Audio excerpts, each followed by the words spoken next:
এই গভীর রাত কনকনে শীতের মধ্যে আপনারা অপেক্ষা করতেছেন আমাদের প্রধান আলোচক। এখন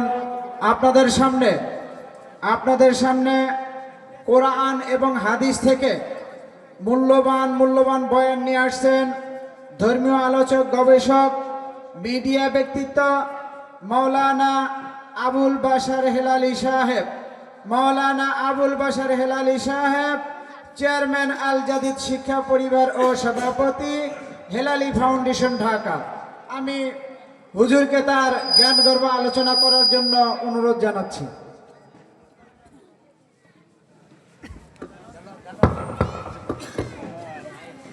আসসালামু আলাইকুম ওয়া রাহমাতুল্লাহি ওয়া বারাকাতুহু।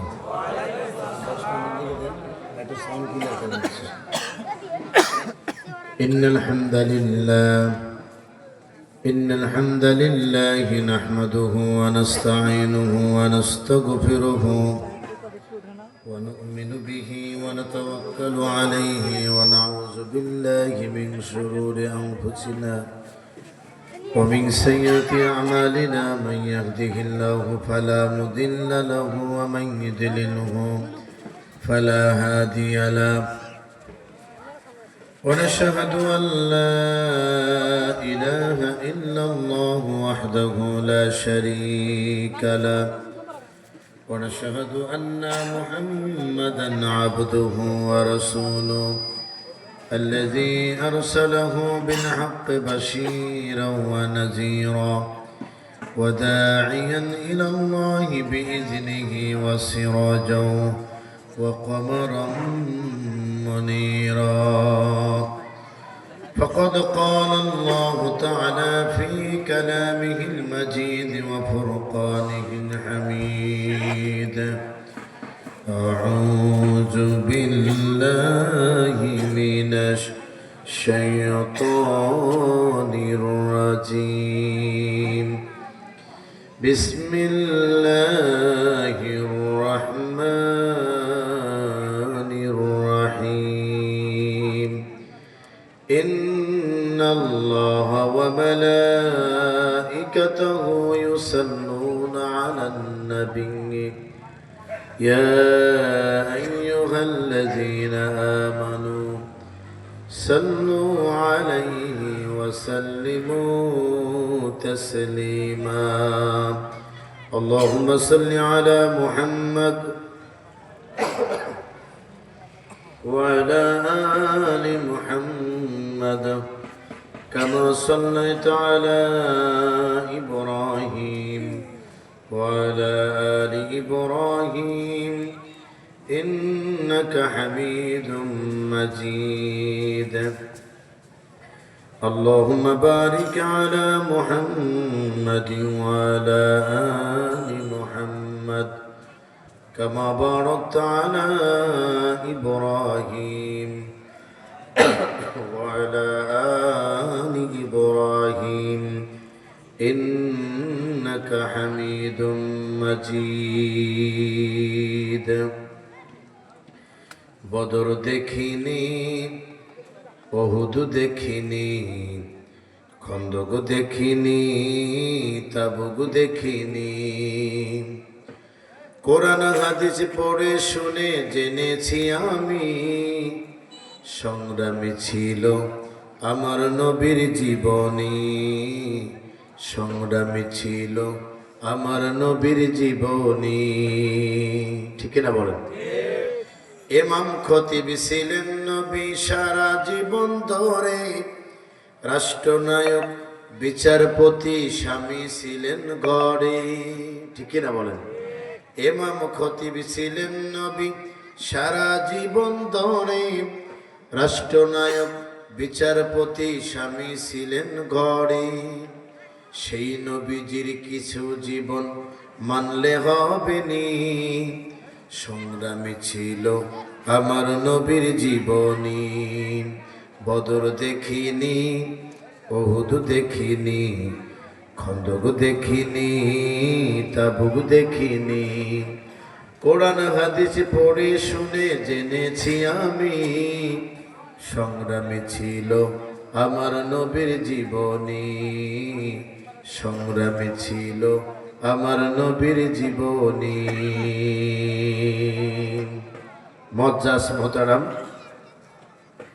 মালতীনগর মধ্যপাড়া যুব সমাজ কর্তৃক আয়োজিত খিদমাতুল উম্মা ফাউন্ডেশনের উদ্যোগে তৃতীয় বার্ষিকী তাফসীরুল কোরআন মাহফিল।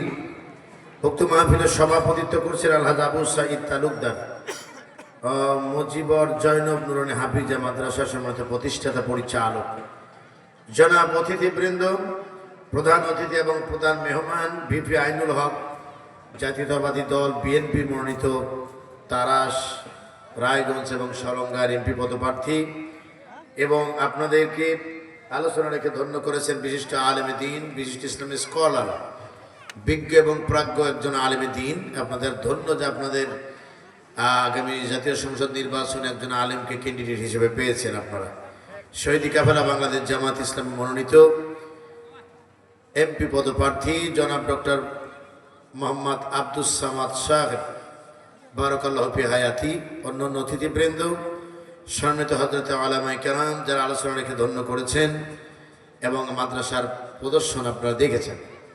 প্রিয় ভাই সাহেব, আল্লাহ তাআলার প্রশংসা করছি যিনি আজকের এই কোরআনের মাহফিলে আমাদের সবাইকে ঐক্যবদ্ধভাবে কোরআন শোনার জন্য একটু মন মানসিকতা দিয়ে এ কোরআনের মাহফিলে বসার তৌফিক দিয়েছেন। আপনারা খুশি না বেজার? খুশির আওয়াজ কিন্তু আমি শুনেছি, জোরে জোরে বলছেন, কিন্তু এখন আসতে বলতেছেন। আশা করি রাগ কেটে যাবে, রাগ কেটে যাবে। কি হবে বলেন? রেগে গেলেন তো হেরে গেলেন, রাগা যাবে না, বাস্তবতার সঙ্গে মিলিয়ে দেখতে হবে। আমি আল্লাহ তাআলার প্রশংসাটা করে নিই, তারপরে আমি আপনাদের এই জায়গার সমস্যার একটা কথা বলে দিচ্ছি।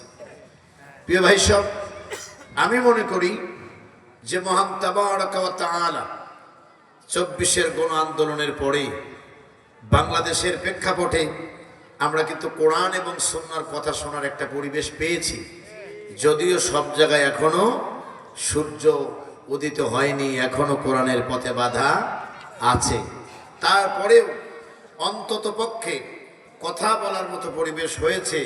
আশা করি মানুষ মাথা উঁচু করে দাঁড়াতে শিখবে ইনশাআল্লাহ। বলেন যে আল্লাহ তাআলা এই সুযোগ আমাদের করে দিয়েছেন, সে আল্লাহর প্রশংসা দরকার আছে না নাই? এটা আওয়াজ দিয়ে বলেন, আছে না নাই? আল্লাহর প্রশংসা করে পড়ছি আলহামদুলিল্লাহ।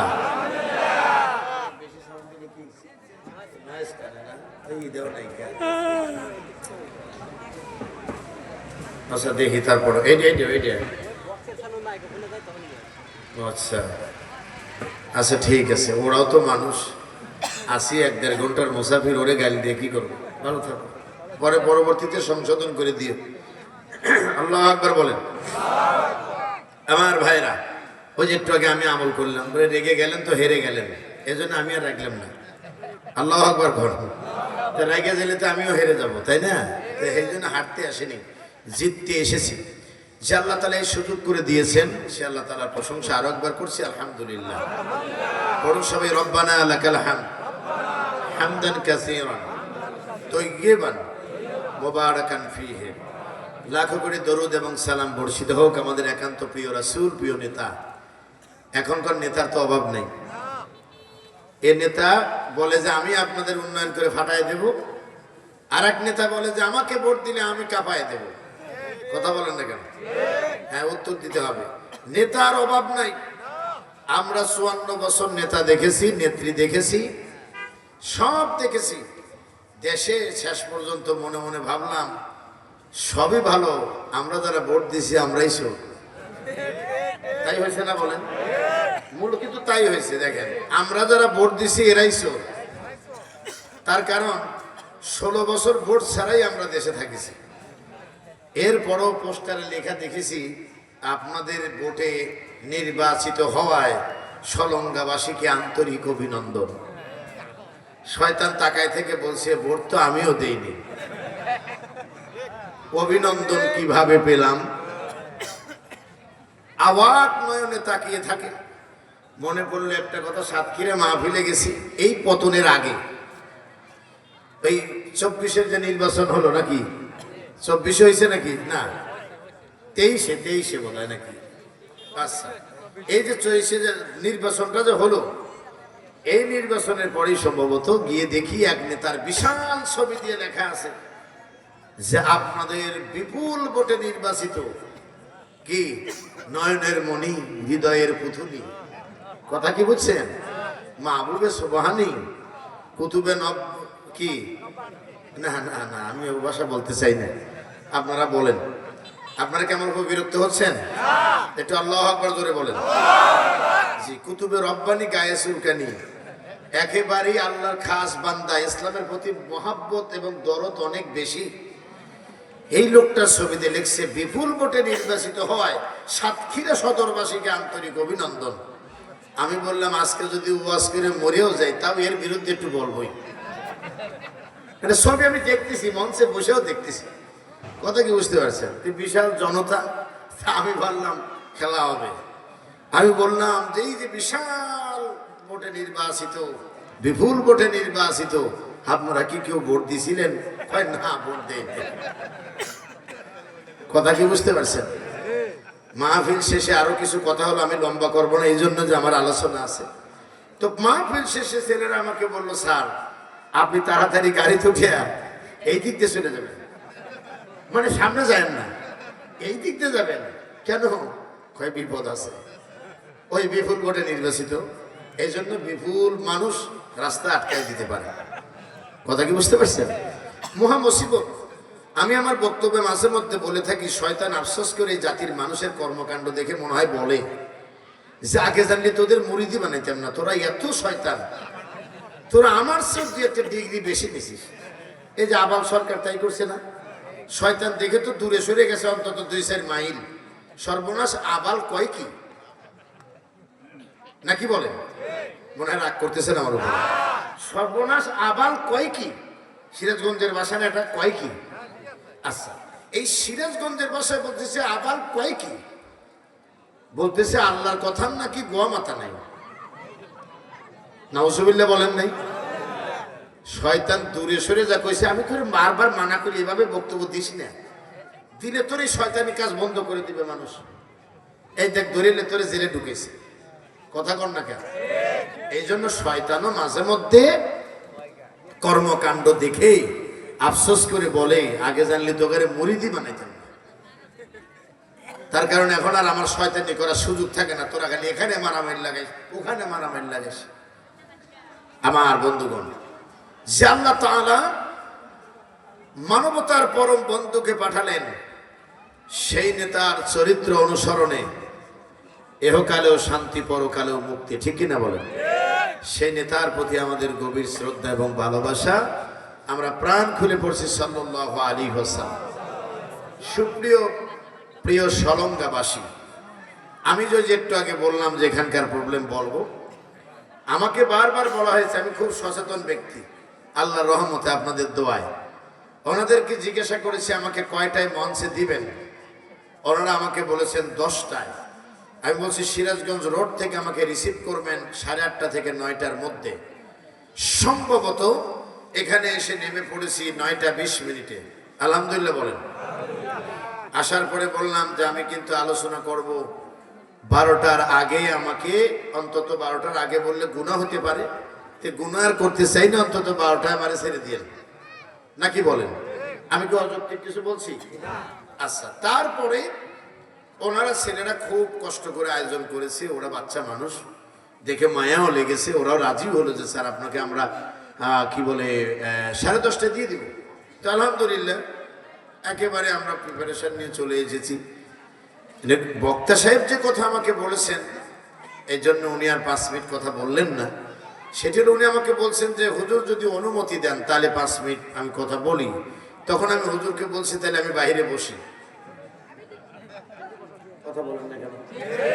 দেখেন কত মানে বিচক্ষণ ব্যক্তির কথা এটা। আমাকে বসায় রেখে কথা বললে আরো 10 জন বিরক্ত হবে। কথা বলেন না কেন?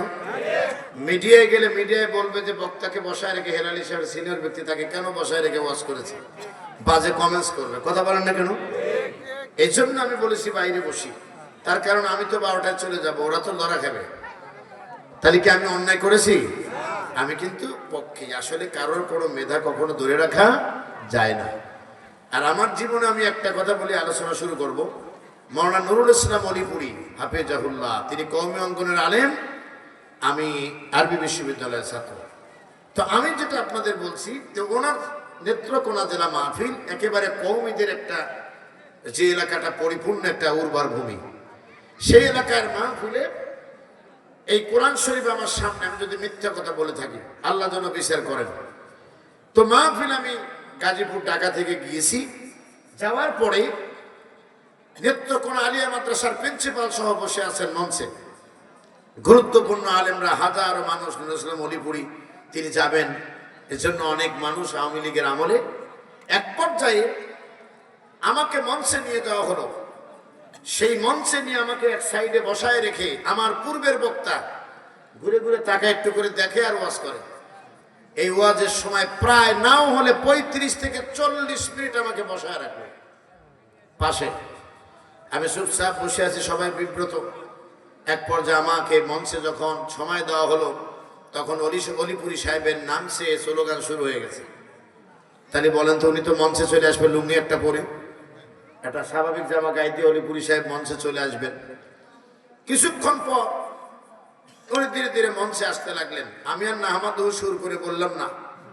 আমি বললাম, ভাইয়েরা আমার, যদি বাংলাদেশের কোন সাংবাদিক এখানে থাকেন, তাহলে তৎকালীন সময়ের প্রধানমন্ত্রীর কথা বললাম, তাকে জানিয়ে দেন কওমি মাদ্রাসাগুলো জঙ্গিদের প্রজনন কোনো খামার নয়, বরং এটি একটি ইলমে দ্বীন শিক্ষার একটি কারখানা। বলেন ঠিক কিনা? এরকম কিছু কথা বলার পরে কিছু লোক স্লোগান শুরু করলে, একসাথে পিছন থেকে দৌড়কায় দিয়েছি যে রক্ত, আমি টেনে ধরলাম যে রক্ত আর দিয়েন না, সময় নেই। ইতিমধ্যে অলিপুরি সাহেব তিনি আগমন করে ফেলেছেন। তখন আমি কি করব বলেন? আমি কি অলিপুরি সাহেবকে বলবো যে আপনি একটু বসেন, আমি একটু শেষ করি? তখন অনলি 12 মিনিট, আমার জীবনের রেকর্ড, অনলি 12 মিনিট বক্তব্য দিয়ে হুজুর যেই পা দিয়েছেন, এইভাবে উঠে গিয়ে বলে আসসালামু আলাইকুম ওয়া রাহমাতুল্লাহ, আমার পক্ষে আর ওয়াজ করা সম্ভব না। অলিপুরি সাহেব আমার গায়ে সম্ভবত হাত দিলেন। আমি বললাম, হুজুর আপনি বসেন, আপনি অনেক সিনিয়র ব্যক্তি, আমার সে অনেক যোগ্য যোগ্য ছাত্র, আপনার অনেক বড় বড় আলেম হয়েছে, আপনারা এই দেশের ওলামায়ে কেরামদের আপনারা রাহবার, সুতরাং আমি আপনাকে ছোট করতে চাই না। আল্লাহর রহমতে ওই যে মানুষ আঘাত পেল, আমার মনে আছে প্রায় 12 মিনিটে প্রায় 10 থেকে 12টা দাওয়াত ওই নেত্রকোনা জেলায় পেয়েছিলাম। আমাকে পরে 5 মিনিট ওয়াজ করতে হয়নি। তার কারণ অনেক সময় মান সমাতা নাজা, যে ব্যক্তি চুপ থাকলো সে নাজাত পেয়ে গেল। অনেক সময় আপনি চুপ থাকবেন, দেখবেন জনগণ আপনার পাশে এসে যে আপনাকে আঘাত করেছে তাকে গালিগালাজ করবে। কথা বলেন ঠিক কিনা? যাই হোক, ফয়সালা কার? আল্লাহ পাকের। আমি গুরুত্বপূর্ণ একটি আয়াত আপনাদের জন্য এনেছিলাম আজকে, 39 নাম্বার সূরা। কত নাম্বার সূরা বলেন তো? যে একটু কথা বলতে হবে, এটা আল্লাহু আকবার বলেন। এই 39 নাম্বার সূরার 10 নাম্বার আয়াত, এই আয়াত থেকে আমি আজকে আপনাদের সামনে আলোচনা করব বলে আমি ইচ্ছা করেছি। আলহামদুলিল্লাহ বলেন। তো সময় সংক্ষেপ হওয়ার কারণে আমি ইনশাআল্লাহ বেশি ব্যাখ্যা না করতে পারলেও মূল কিছু কথা আপনাদের শোনাবো ইনশাআল্লাহ। বলেন। আল্লাহ রাব্বুল আলামিন কোরআনুল কারীমে এই পৃথিবীর মানুষের জন্য দিয়েছিলেন মানব যেন ব্যক্তি জীবন, সমাজ জীবন, রাজনীতি, অর্থনীতি, পররাষ্ট্রনীতি, এক কথায় ঘর থেকে আন্তর্জাতিক আদালত পর্যন্ত মানুষ যেন কোথাও আল্লাহ ছাড়া কারোর বিধান না মানে, এটা পরিপূর্ণতা দেওয়ার জন্য আল্লাহ রাব্বুল আলামিন এই পৃথিবীর মানুষের কাছে আল্লাহর সর্বশেষ বাণী কোরআনুল কারীম আল্লাহ পাঠিয়েছেন। আমার বন্ধুগণ, সেই কোরআনুল কারীম, কয়েকটা কমন কথা আমার, সেই কোরআনুল কারীম ঘরে আছে, ঘরে শান্তি নাই, আছে নাকি?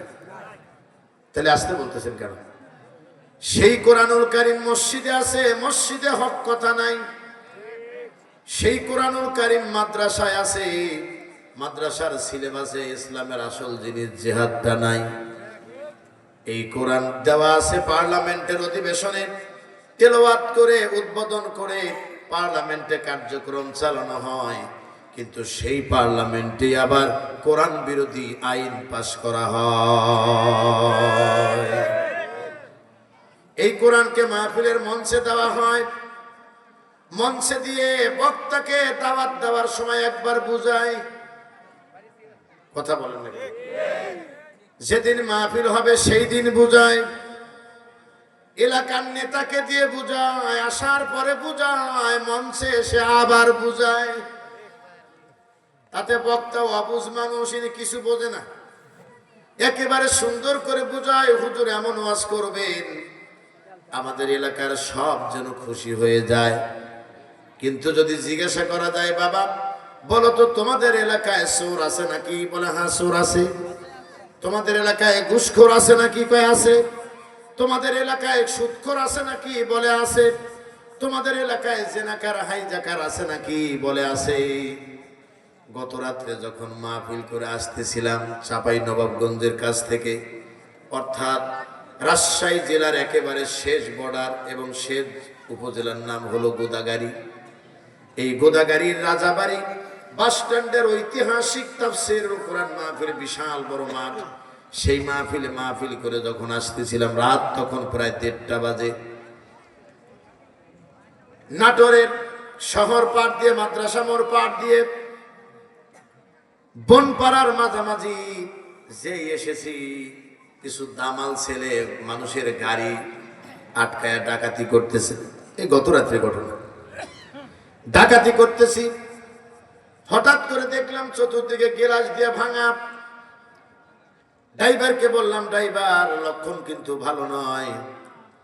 এরপরও একটা সম্ভবত ইটের কোনো আদলা উঠাইলো, এত জোরে মারলো, অল্পের জন্য আমার সাইডে গ্লাসে লাগে নাই, কিন্তু আমার গাড়িটা সাদাটা এখানেই আছে। গিয়ে দেখেন একেবারে সামান্যের জন্য হেডলাইটটা বেঁচে গেছে, একেবারে কাছে গিয়ে লাগলো। সংগ্রামী ভাইয়ের আমার, এই চোর বাটপার যদি এলাকায় থাকে, বলেন তো দেখি, চোরের বিরুদ্ধে ওয়াজ করলে তাদের পক্ষে কোনোদিন যাওয়া যাবে নাকি? তাদের পক্ষে যাওয়া যাবে না। এলাকায় সন্ত্রাস আছে, চাঁদাবাজ আছে, সর্বোপরি আল্লাহর আইন চায় না এমন লোক, এমন নেতা সমাজে আছে না নাই? এদের বিরুদ্ধে কথা বলা লাগে না, অটোমেটিক বিরুদ্ধে চলে যায়। কথা বলেন না কেন? আমাদের কিন্তু অলরেডি একটা টিকিট দেওয়ার কথা বলে ফেলা হয়েছে। আমাদের বলেছে আমরা নাকি ওয়াজ করে মানুষদেরকে ভোট চাওয়ার নামে আমরা নাকি টিকিট দেই। কিসের টিকিট? এই যে বোঝেন, আল্লাহ সময় চলে যেতেছে, একটু কথা বলেন। আরে জান্নাতে যাওয়ার টিকিট। আমরা নাকি বলি যে দাঁড়িপাল্লায় ভোট দিলে আপনারা জান্নাতে চলে যাবেন। বিশ্বাস করেন ভাইজান, এই কথা আমি অন্তত কোনোদিন বলি নাই। তার কারণ আমি এতটুকু ঠিকই বলেছি, যারা ক্ষমতায় গিয়ে আল্লাহর আইন এবং রাসূলের সুন্নাহ ভিত্তিক সমাজ পরিচালনা করবে, তাদের মার্কা দাঁড়িপাল্লা হোক আর কলা গাছ হোক আর মূলা গাছ হোক, যেটাই হোক না কেন, যদি কোরআন সুন্নাহর হুকুমত বাস্তবায়ন করে, তাদেরকেই ভোট দেওয়া, তাদেরকেই সমর্থন করা প্রত্যেকটা মুসলমান নরনারীর ঈমানি দায়িত্ব। আপনি মরবেন না, আপনি মরবেন না, এত বোঝেন কেন? এত বোঝা ভালো না, চিল্লায় বলেন ঠিক কিনা? আল্লাহ রাব্বুল আলামিন বলছেন, বান্দারে এই কোরআন তোমাকে সব জায়গার জন্য দিয়েছি, কিন্তু কোরআন আছে কিন্তু শান্তি নাই। আছে নাকি? কোথাও কোনো শান্তি নাই। যতই বলেন শান্তি আছে, কিন্তু শান্তি নাই। ইসলামকে শুধু নামে ব্যবহার করা হয়, বাস্তবে ইসলাম বলতে কোনো কিছু রাখা হয় নাই।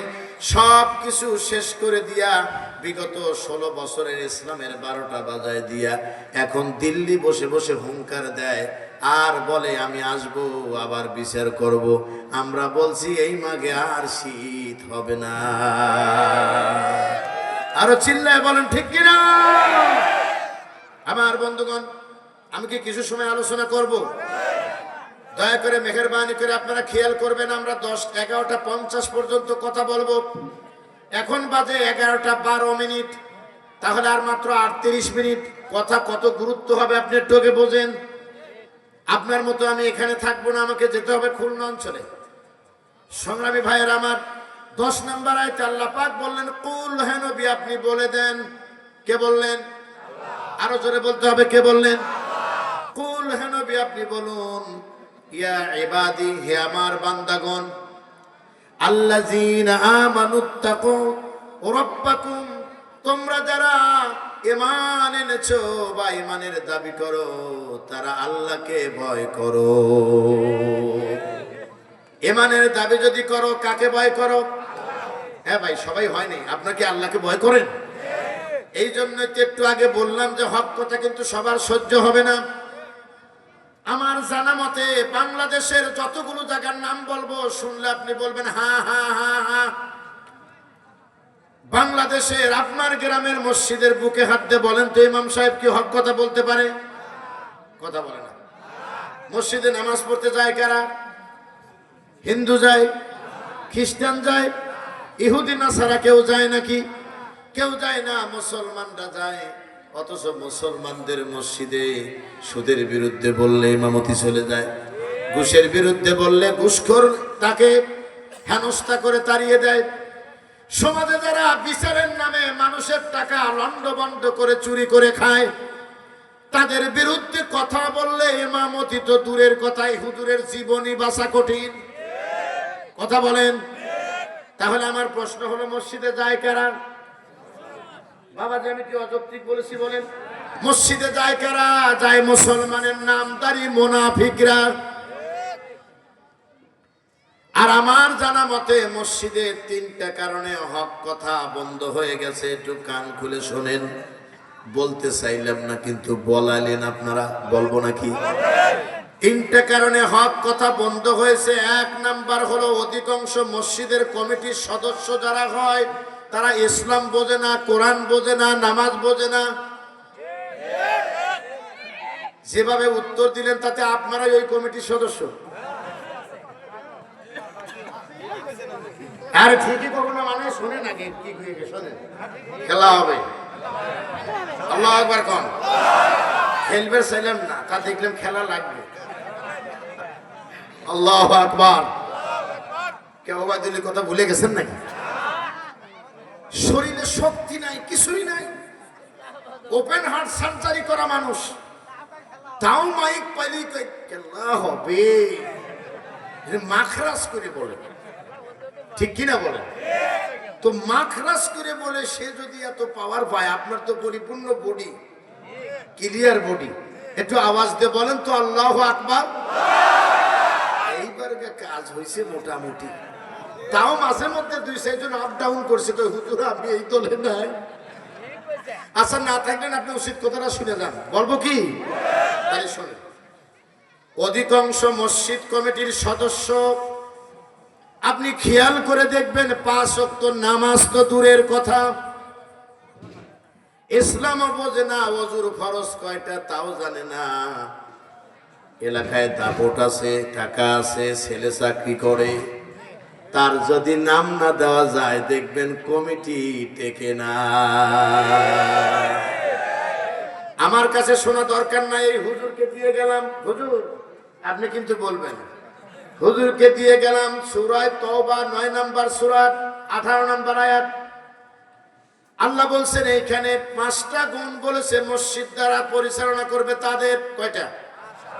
তার 1 নাম্বার আছে যে যারা ঈমান এনেছে তারা ঈমানদার ব্যক্তি হতে হবে। 2 নাম্বার হলো পরকালের প্রতি বিশ্বাস থাকতে হবে। 3 নাম্বার হলো নামাজ কায়েম করবে। 4 নাম্বার যাকাত আদায় করবে। আর 5 নাম্বার আল্লাহ রাব্বুল আলামিনকে ছাড়া কাউকে দেখে ভয় কলিজায় পাবে না। এমন লোক দ্বারা মসজিদের কমিটি বানানোর কথা। আর আমরা বানাইছি গাঁজাখোর, মদখোর, আমরা বানাইছি এলাকার গম চোর, ডাল চোর। কথা কন না কেন? বলো অমুক মেম্বারের নাম দাও, নাহলে কমিটি টেকে না। সলিমুদ্দিন নামাজ পড়ুক বা না পড়ুক, একজন গিয়ে দলের লোক গিয়ে বলছে আজকে তো মসজিদে যান নাই, উনি কিন্তু না, আবার আজকে তো মসজিদে যান নাই কিন্তু ভেজাল কিন্তু হয়েছে। কয় কি? কয় হুজুর আজকে বলে ফেলেছে আল্লাহ তোমার জমিনে তোমার আইন দিও। হুজুর এতদিন ভালো ছিল, লক্ষণ বেশি ভালো না। কথা কন না কেন? তার কারণ আল্লাহর আইন যদি দেশে কায়েম হয়ে যায়, শুনে রাখো সলঙ্গার মুসলমান নরনারী, আল্লাহর আইন যখন দেশে কায়েম হয়ে যাবে, আজকে যে আলেমকে দেখে অবহেলা করেছেন, ওই আলেম হবে সমাজের নেতা। আমার কওমি বলেন, আলিয়া বলেন, আর যা বলেন, সব আলেম ওলামা তার পূর্ণ মর্যাদা নিয়ে বসবাস করবে ইনশাআল্লাহ। বলেন, পৃথিবীর সর্বোচ্চ জ্ঞান অর্জন করে তাদেরকে কেন আজ কোণঠাসা করা হয়েছে? এই জাতির সামনে তাদের ছোট করা হয়েছে। আমার বন্ধুগণ, দীর্ঘ লম্বা করব না। তাহলে 2 নাম্বার হলো, 2 নাম্বারটা বলবো, বললে কিন্তু আবার হুজুরদের রাগ হবে। আমার জানা মতে বাংলাদেশ ঘুরে প্রায় 62টি জেলায় হেলালি সাহেব মাহফিল করেছে, আলহামদুলিল্লাহ বলেন। এই সব জায়গায় ঘুরে ঘুরে দেখেছি আর শুনেছি, আমার দেশের অধিকাংশ আলেম ওলামা যারা ইমামতি করে, তারা আসলে ইমাম নয়, তারা হলো ওই ভণ্ডদের পা চাটা গোলাম। দেখলাম এইবার একটু জোরে বললেন, তার কারণ আপনাদের গায়ে লাগে নাই, কিন্তু যখন যদি ডিটেল দেওয়া যায়, পরে যে পাটকেল আসতে পারে তা বোঝেন। এইবার হলেন আপনারা, বলবো এইবার হলেন আপনারা। কাকা ভালো করে শুনতেছেন তো? আচ্ছা ঠিক আছে। হ্যাঁ, ওই মুগ্ধ গাছা গিয়ে কুয়াশার মধ্যে ওয়াজ করতেছি, চারদিকে কুয়াশা, আলেম ওলামা ভাইরা ভালো করে শোনে।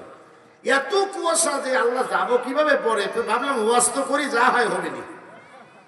এক পর্যায়ে যেই বলেছি বলেন ঠিক কিনা, এক চাষা লাভ দিয়ে উঠে কয় 200% ঠিক। আমি কই চাষা কয় কি, এ বাবু 200% ঠিক কে? কয় বাবু তুমি যেভাবে মানলা এই মার অত সহজে এলাকায় হয় না, তুমি একটু চালাহে যাও বাবু। সুবহানাল্লাহ বলেন। এই কাকাকে যেই গুঁতো দিছি, চাচা বলছে হ্যাঁ শুনছি না, মানে আল্লাহু আকবার বলেন। সংগ্রামী ভাইয়েরা আমার, দয়া করে মেহেরবানি করে খেয়াল করেন। এবার 3 নাম্বার গ্রুপ, 3 নাম্বার হলো মুসল্লিরা। এই মুসল্লিরা এতটাই চতুর আর এতটাই তারা নিজেদেরকে বুঝতে দেয় না। যেদিন ইমাম নিয়োগ দিয়েছে, ইমাম সাহেবকে যা বলছে, হুজুর তে কি আপনি ইচ্ছা মতো অমুকে সুদ খায়, অমুকের ছেলে ঘুষ খায়, এত বড় বিল্ডিং দিছে, কথা বলে অমুকের মেয়ে কিন্তু বেপরদায় এক জায়গায় চলে গেছিল। সত্য কথা বলছি নাকি বলেন? হুজুর আপনি যা মন চায় তাই বক্তব্য দিবেন, আমরা আপনার পিছে আছি। যেই হুজুর মদের বিরুদ্ধে বলেছে, এলাকার মদখোররা জোট বেঁধেছে, হুজুরের চাকরি করার মনে হয় আশা নাই। যেই হুজুর বলেছে ঘুষের বিরুদ্ধে, সুদের বিরুদ্ধে, এলাকার সুদখোররা বলছে আমরা বিনা টাকায় বিনা কষ্টে আমরা সুন্দর একটা ব্যবসা পাইছি। আর সেই ব্যবসায় হুজুর একেবারে কি আঘাত করছে, এটা হুজুরকে বোধহয় থাকার ইচ্ছে নাই, ঠিক কিনা বলেন? বেপরদা মহিলাদের বিরুদ্ধে যেই ওয়াজ করেছে, বেপরদা মহিলারা বলছে হুজুর আপনার চোখ ভালো না, আপনার পিছে নামাজ চলে না। উনি যে খুলে বের হয়ে ঘুরতেছে ওর কোনো দোষ নাই, কিন্তু যত দোষ হুজুর হক কথা বলছে বলে। কথা বলে কেন শুনবেন না? যুবকরা সামনে কোনো কথা নেই, খেলা হবে। আল্লাহু আকবার কোন। সংগ্রামী ভাইয়েরা আমার, বিরক্ত হচ্ছেন নাকি? ওই সময় কম দেখে এগুলো বাদ দিতে চাইছিলাম, তা দেখলাম যে না, একটু না করলে এরা আবার পাবে কবে। আল্লাহু আকবার বলেন। সংগ্রামী ভাইয়েরা আমার, যে কথাটা বলতেছিলাম দয়া করে মেহেরবানি করে একটু খেয়াল করুন। মানবতার পরম বন্ধু বিশ্বনবী জনাবে মুহাম্মদুর রাসূলুল্লাহ সাল্লাল্লাহু আলাইহি সাল্লাম হলেন আমাদের আদর্শ। সে আদর্শ আজকে কোথায় গিয়ে দাঁড়িয়েছে? যেদিন ইমামের ইমামতি চলে গেল, সাধারণ লোক আর তার পাশে যা দাঁড়ায় না। সুদখোর ধমক দেয়, ঘুষখোর ধমক দেয়, জেনাকার ধমক দেয়, হাইজাকাররা ধমক দেয়, রাস্তাঘাটের ইট বালু সিমেন্ট যারা চুরি করছে তারা ধমক দেয়, বর্ষররা ধমক দেয়। সবার ধমক শুনে হুজুর যখন কাঁদতে কাঁদতে চলে যায়, আপনাদের মতো মুসল্লিরা পিছে পিছে যায়, বলে হুজুর কি হয়েছে? বলে হুজুর আমরা আগেই বলছিলাম যেভাবে বক্তব্য দিচ্ছেন তাতে আপনাকে আর রাখবে না। কথা বলে না, মিথ্যা কথা বলছি নাকি বলেন? তো চলে যাইতেছেন যান, আমরা সাধারণ মানুষ, আমাদের কি করার আছে? অথচ একটু আগে বলেছে জেহাদ জেহাদ জেহাদ চাই, জেহাদ করে বাঁচতে চাই। যেই পুলিশ এসেছে বক্তা ছাড়া আর মাইকেলা ছাড়া কেউ নাই। এটা দেখা জিনিস, আমার জীবনে দেখেছি বাবা, কথা মিথ্যা? একেবারে 100% ঠিক। তার কারণে এই বিপদে 16 বছর হেলালি সাহেব যে গাড়িটা দেখছেন এটাও 14 দিন জেল খাটছে, একেবারে মালে বাড়ি। আল্লাহু আকবার বলেন। এই জন্য যেটা আপনাদের বলছি, আল্লাহ রাব্বুল আলামিন, আর কিন্তু ভিতরের দিকে গেলাম না, তবে আপনাদের একটা কথা বলি, আমাদের দেশে একটা উদাহরণ শোনেন। সেই উদাহরণটা হলো, কিছু লোক আছে আমরা উসিকে বাঙালির মতো হাততালি দেই, হুজুর আপনি এগিয়ে চলেন, আমরা নাই আপনার পিছে। কথা বলেন। এখনো যদি বলি জিহাদ কারা কারা করবেন, দেখবেন হাত উঁচু করে বলবেন হুজুর আমরাও জিহাদ করব। যে একটা বন্ড অথবা এলাকার কোন প্রভাবশালী কোন বন্ড মানুষও যদি মাইকের সামনে আসে, আমার কথা নাই, কথা বলে, তখন বলবেন আমরা গরিব মানুষ, আমরা কি করব? তখন আর জিহাদ নাই। তখন বলবেন আমার নেতা তোমার নেতা সাতানাতা সাতানাতা, আমার নেতার চরিত্র ফুলের মতো পবিত্র, অথচ আপনি নিজেও জানেন যে নেতার পক্ষে স্লোগান দিলেন, ও নেতা দিনের বেলায় একরকম, অন্তত রাত্রে মাল না খেলে ঘুম ধরে না। আপনি জানার পরেও স্লোগান দিয়েছেন, আপনি মুনাফিক। এই অভিনয়গুলো বন্ধ করবেন। বলতে চাইলাম না, ভাবলাম যে একটু আস্তে করে বলে চলে যাই। এরপরে এলাকায় একজন মানুষ মারা গেছে, কোনো কথা নাই। লোকটা চোর, ডাকাত, বেনামাজি, অন্য দলের সদস্য, আল্লাহর দলের বিরোধিতা করেছে, এটা কেউ দেখে না। হুজুরকে টেনে নিয়ে গিয়ে কবরের ভিতরে নামায় দিয়ে বুকে হাত দিয়ে কেড়ে মহাব্বতের সাথে বলে আল্লাহর নামে নবীর দলে দিলাম। আল্লাহ বলে আমি যদি তোদের মতো হইতাম, মরাডারে বাদ দিয়ে তোদের গুলো আগে গাইয়ে ফেলতাম। কথা কর না কেন? তুই তো নিজেও জানিস লোকটা সুদখোর, তুই তো নিজেও জানিস লোকটা ঘুষখোর, তুই নিজেও জানিস যে মহিলাকে আজকে লাশের উপর যে পর্দা দেওয়া হয়েছে, ওই মহিলার বুকে শরীরে জীবিত থাকতে কাপড় থাকে না। ওই মহিলার মরা মানুষের উপর দিয়ে দিছে একটা কাপড় টেনে, হুজুর কি হয়েছে? কই দেখা যাবে না, মহিলা মানুষ গুনাহ হয়। একটু বলেন তো দেখি, আপনাদের এলাকায় এমন কোন যুবক আছে নাকি যে যুবকটা, এই ভালো করে শোনেন, যুবকটা একটা মরা লাশের সামনে যা বলবে, প্রিয়া তুমি আমার, আমি তোমার, তুমি যে খাটে উঠে যাচ্ছ আমি তো থাকতে পারছি না, এই কথা বলবে কেউ? বলেন, কথা বলেন, বলবে? তাহলে মরা লাশের উপর দিয়ে কাপড় দিলেন, অথচ ওই মহিলা এই রাস্তায় চলেছে, সলঙ্গা বাজারে ঘুরেছে, মার্কেট সব যাচাই করে খাইছে, অথচ তারে কবর দেওয়ার সময় কিভাবে বলে দিলেন আল্লাহর নামে নবীর দলে দিলাম। আল্লাহ বলে যদি পারতাম তাহলে তোদের মতো বুড়াগুলোকে আগে গাড়তাম। আল্লাহু আকবার বলেন। সংগ্রামী ভাইয়ের আমার, আল্লাহ বললেন হে নবী আপনি বলে দেন আমার বান্দা যারা ঈমান এনেছে তারা যেন আল্লাহকে ভয় করে। কাকে ভয় করবে? আল্লাহকে যেন তারা ভয় করে। এবার কয়েকটা আয়াত বলে দেব, আল্লাহকে ভয় করলে কি হয় বলবো নাকি? একটু আওয়াজ দিয়ে বলেন, বলবো। আল্লাহকে ভয় করলে সে লোকটা আল্লাহ রাব্বুল আলামিনের কাছে সম্মানিত। এই জন্য আল্লাহ রাব্বুল আলামিন সূরা হুজরাতের 13 নম্বর আয়াতে বলেছেন, ইন্না আকরামাকুম ইনদাল্লাহি আতকাকুম ইন্নাল্লাহা আলিমুন খাবীর। হ্যাঁ নবী আপনি বলে দেন, নিশ্চয় আল্লাহর নিকটে তোমাদের মধ্য থেকে অধিক সম্মানিত ওই ব্যক্তি যার অন্তরে আল্লাহর ভয়। একটু জোরে বলেন, কার ভয়?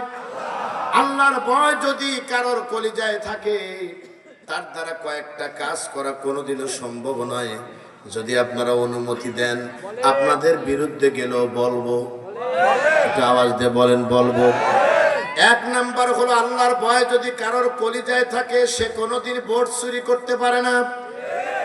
যে লোকটা আল্লাহর ভয় কলিজায় আছে সে লোকটা ইট বালু সিমেন্ট কখনো ক্ষমতার জোরে দখল করতে পারে না। যে লোকটার ভিতরে আল্লাহর ভয় আছে সে কোনোদিন চাঁদাবাজি করতে পারবে না। যে লোকটার ভিতরে আল্লাহর ভয় আছে সে লোকটা কখনো ওজনে কম দিতে পারবে না। যে লোকটার ভিতরে আল্লাহর ভয় আছে সে কোনোদিন খাদ্যে ভেজাল দিতে পারবে না। যে লোকটার ভিতরে আল্লাহর ভয় এবং জবাবদিহিতার চিন্তা আছে সে লোকটা কখনো বেপরদা হতে পারবে না। কথা বলেন না কেন? যে লোকটার কলিজার ভিতরে আল্লাহর ভয় আছে সে লোকটা কখনো ইসলাম ছাড়া অন্য কিছু সমর্থন করতে পারে না। জেনে রাখো মুসলমানেরা, আল্লাহর ভয় যদি কারোর কলিজার ভিতরে এসে যায় সে লোকটা নিঃসন্দেহে আজান শুনলে নামাজ ছাড়া তার কোনো বাড়ি থাকা সম্ভব নয়। দেখবেন আজান হয়ে গেছে আর নামাজের জন্য দৌড় আরম্ভ করেছে, কেননা এটা পৃথিবীর কেউ দেয় নাই, দিয়েছেন কে? নামাজকে বলো না কাজ আছে, কাজকে বলো আমার নামাজ আছে। নামাজ বিনে তুমি পড়ো পারে, কি জবাব দিবে তুমি প্রভুর কাছে? নামাজ মুসলমানরা, নামাজ নামাজ, আবার বলছি, চিৎকার করে বলছি, নামাজ নামাজ মুসলমানরা, নামাজ। শোনো তরুণরা, যারা আজকে খেদমাতুল উম্মা কি ফাউন্ডেশন নাকি খেদমাতুল উম্মা ফাউন্ডেশন, এর মানে হলো তোমরা উম্মার খেদমত করো। কথা কর না কেন? এই উম্মার খেদমত যারা করো পৃথিবীর সব একদিকে, আর নামাজ যদি তোমার দ্বারা না হয়, মানবতার নবী বলেছেন মান তারাকাস সালাহ মুতাআম্মিদান ফাকাদ কাফারা, যে ব্যক্তি ইচ্ছাকৃতভাবে এক ওয়াক্ত নামাজ ছেড়ে দিল। সরঙ্গার মানুষ, এত গভীর রাত্রে এর সে ভালো কথার আমার জানা নাই। যে ব্যক্তি ইচ্ছাকৃতভাবে এক ওয়াক্ত নামাজ ছেড়ে দিয়েছে সেজন্য মুসলমানের খাতা থেকে খারেজ হয়ে গেছে। ঈশা নামাজ যারা পড়েন নাই তারা আদায় করে নেবেন, সময় না থাকলে কাজা আদায় করবেন, আর মহান রবের কাছে হাত তুলে দোয়া করবেন, আল্লাহ আমার ভুল হয়েছে, তুমি ক্ষমা করে দাও। কেননা আল্লাহর কাছে ক্ষমা চাইলে বান্দার মান কমে না, বরং বান্দার মান বৃদ্ধি পেয়ে যায়। বান্দার সম্মান ইজ্জত আল্লাহ বাড়ায় দেন, বলেন আল্লাহু আকবার। আমার বন্ধুগণ, কষ্ট হয়ে গেছে নাকি আপনাদের? আলোচনা কিন্তু করতে চেয়েছি কয়টা? 11:50। এখন বাজে 11:30। আর কয় মিনিট আছে? এই 20 মিনিট সময় থাকার মতো ধৈর্য আপনাদের আছে তো? তাহলে একটু চিৎকার দিয়ে আল্লাহু আকবার বলেন। মনে রাখবা মুসলমানেরা, সত্য কখনোই মিথ্যা হতে পারে না, সত্য সব সময় দিবালোকের মতো সত্য। এ বাংলাদেশে যে পরিবেশ সৃষ্টি হয়েছে, এবছরও অক্টোবরের শেষ সপ্তাহ থেকে 24 অক্টোবর থেকে প্রোগ্রামে যে যুক্ত হয়েছি, সম্ভবত 24 নয় 22 অক্টোবর থেকে, এই 22 অক্টোবর থেকে যে প্রোগ্রামে যুক্ত হয়েছি, আমি আবুল বাশার হেলালি সারা বাংলাদেশের অন্তত অর্ধেক না হলেও প্রায় কাছাকাছি জেলা ঘুরে আসলাম। এতটুকু কথা শুধু আপনাদের বলে যাই, মনে রাখবেন আগামীর দিনে কর নারা দিচ্ছে ইসলামের বিজয় দানি ওড়ার জন্য। বলেন সুবহানাল্লাহ। যেখানেই যাই শুধু মানুষ বলে হুজুর আলেমরা এক হয়ে যান, আলেমরা এক হয়ে যান। যদি হতে পারেন দেখবেন ইসলামের বিজয় কেউ ঠেকাতে পারবে না।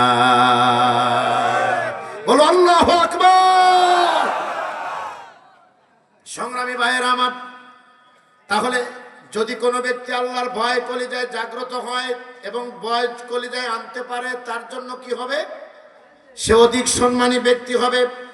এরপরে আল্লাহ রাব্বুল আলামিন বলছেন, বান্দারে আমি তোমাকে বলছি ঈমানের দাবি যারা করো, আমি আল্লাহকে ভয় করো, আর কি করো? ওয়ালা তামুতুন্না ইল্লা ওয়া আনতুম মুসলিমুন। আর তোমরা মুসলমান না হয়ে মৃত্যুবরণ করো না। এদিকে তাকান তো আপনারা, আমরা যে মরে যাব এটাই তো সত্য, বেঁচে আছি এর কোনো গ্যারান্টি আছে? কথা বলেন না কেন, গ্যারান্টি আছে? গত এক সপ্তাহ আগে ভূমিকম্পনের ঝাঁকুনি হয়েছে কিনা?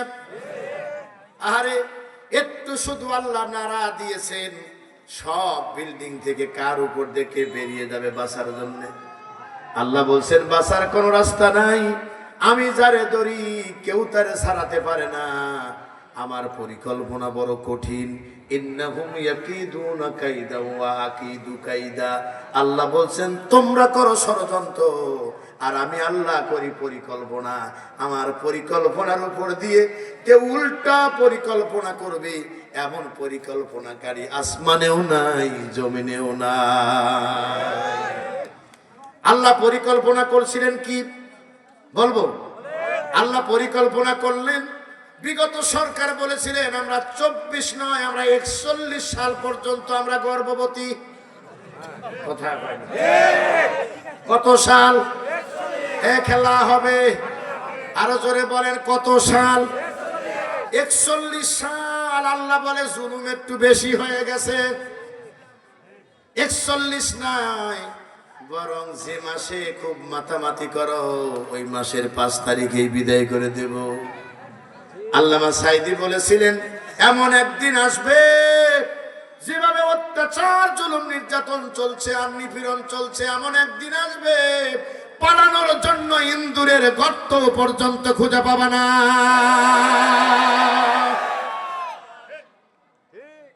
মাজলুম, মুসলমান, মাজলুমের দোয়াকে ভয় করো, ভয় করো। আল্লামা সাইদি ছিলেন সকলের নয়নের মণি, সব দলের আলেমরা তারে ভালোবাসতেন। লোকটারে 13টা বছর প্রায় জেলখানায় বন্দি রাখলো, পরিশেষে সুস্থ মানুষ নিয়ে গিয়েছে। হুজুর জাতিকে সালাম দিলেন, আর ওরা এশা নামাজের আগেই বলে দিল আল্লামা দুনিয়ায় বেঁচে নাই। আল্লামার জানাজাও করতে দিল না, রাজধানীতে দাঁড়াতেও দিল না। আল্লাহ বলে বান্দারে চিন্তা করো না, এমন জীবন গড়রে তুমি, মরণে হাসিবে তুমি, কাঁদিবে ভুবন। এমন জীবন আল্লামা গড়েছিলেন। এখনো মনে হয় 30 বছরের আগের বক্তব্য মনে হয় আজই তিনি বলেছেন। উনি বলছিলেন আমাদের কথায় কথায় মৌলবাদ বলো, যারা আমাদের মৌলবাদ বলে, আমরা যদি মৌলবাদ হই তোমরা হলো আগাবাদ। জোরে বলেন কি বাদ? আগা হলো উপরে, মূল হলো নিচে। গোড়ার শক্তি বেশি না আগার শক্তি বেশি? উনি বলেছিলেন গোড়ায় আমরা 12 কোটি আর তোমরা আগায় কয়েকজন আগাইলে। কথা কন না কেন?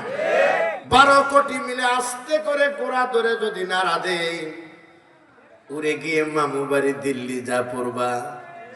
সত্যি সত্যি কোথাও যায় নাই। পার্শ্ববর্তী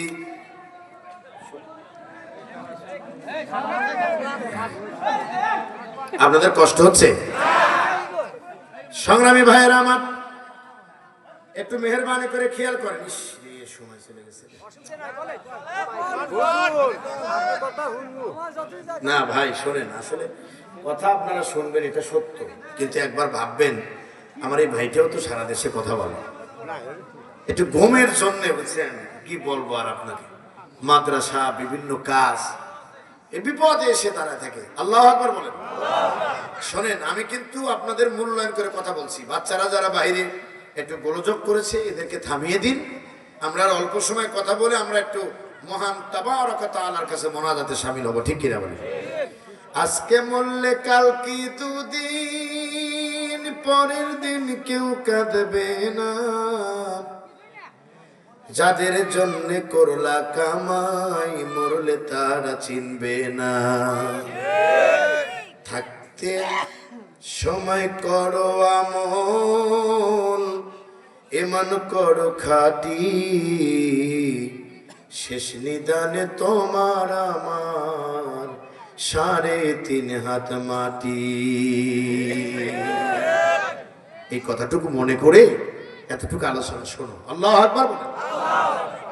যে লোকটা আপনাদের এই মাহফিলের জন্য সহযোগিতা করেছেন, আবুল বাশার হেলালির মাহফিল এজন্য সহযোগিতা করেছেন, সে লোকটা এখনো পাবনাতে আছে। এখানে আসার পরে ফোন দিলাম, ভাই আজকে তো সেই মাহফিল। বলেন কি আপনার মাহফিল তো 5 তারিখ?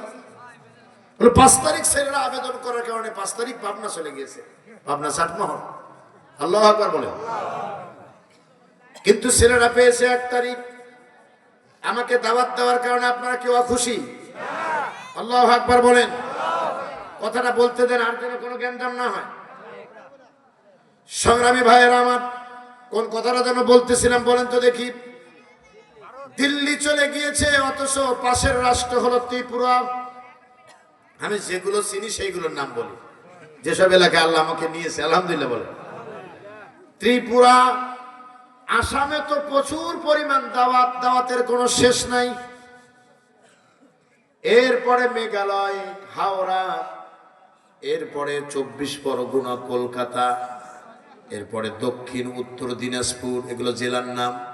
ফারাক্কা, নদিয়া, মালদা, এরপরে মুর্শিদাবাদ, কুচবিহার, যেগুলো নাম বললাম অধিকাংশ জেলায় আল্লাহ আমাকে প্রোগ্রাম করার সুযোগ দিয়েছেন। সংগ্রামী ভাইয়েরা আমার, এগুলো সব সীমান্তবর্তী এলাকা, অথচ কোনো জায়গায় থামে নাই, চলে গেছে দিল্লিতে। তার কারণ মাজলুমের দোয়া আল্লাহ রাব্বুল আলামিন ফিরে দেয় না। মাজলুমের চোখের পানিকে ভয় করো। আত্মনাদ যখন করে, কাউকে গালি দিয়েছো, কারোর মাথায় বাড়ি দিয়েছো, ওই বাড়িতে রাত্রে গিয়ে দেখো ওরা সব বলতেছে আল্লাহ আমাদের লাঠি নাই, আমাদের অর্থ নাই, আমাদের মানুষজন নাই, কেউ নাই। আল্লাহ মেহেরবানি করে তোমার কাছে বিচার দিলাম, আল্লাহ তুমি বিচার করবা। কিছুদিন পর দেখবেন লাঠিয়াল বাহিনীর লোকের একজন মোটরসাইকেলে পড়ে মরে গেছে। কথা বলেন না কেন? এটা কি মিথ্যে কথা বললাম? এমন অসুখ হয়ে যাবে কল্পনাও করতে পারবা না, আর ফিরে আসবা না। তার কারণ আল্লাহ রাব্বুল আলামিন বলছেন, বান্দারে অহংকার করো না, ইন্নাল্লাহা লা ইউহিব্বুল মুতাকাব্বিরিন। আমি অহংকারীকে ভালোবাসি না, কারণ অহংকার হলো আমার চাদর। সংগ্রামী ভাইয়ের আমার, আমরা আমাদের আয়াতে চলে যাই। সূরা আল ইমরানের 102 নম্বর আয়াতে আমরা পড়েছিলাম, তখন একটু জ্ঞানজাম হয়েছে, ঠিক কিনা বলেন? আল্লাহ বলছেন, ঈমানদাররা শোনো, ইয়া আইয়ুহাল্লাযীনা আমানু, হে ঈমানদারেরা, তোমরা আল্লাহকে ভয় করো, হাক্কা তুকাতিহি, ভয় করার মতো ভয় করো। আর কি করবা? মরার আগে মুসলমান না হয়ে মৃত্যুবরণ করো না। তাহলে বিশ্বের সব যদি বলে আমরা মুসলমান হইনি, ফেরেশতা আসবে না, এটা কি চলবে? আল্লাহ বলছেন, মরবা ঠিকই, ঈমান নিয়ে মরো। তার কারণ এই কবর অন্য কিছু দেখবে না, কবর দেখবে আমল।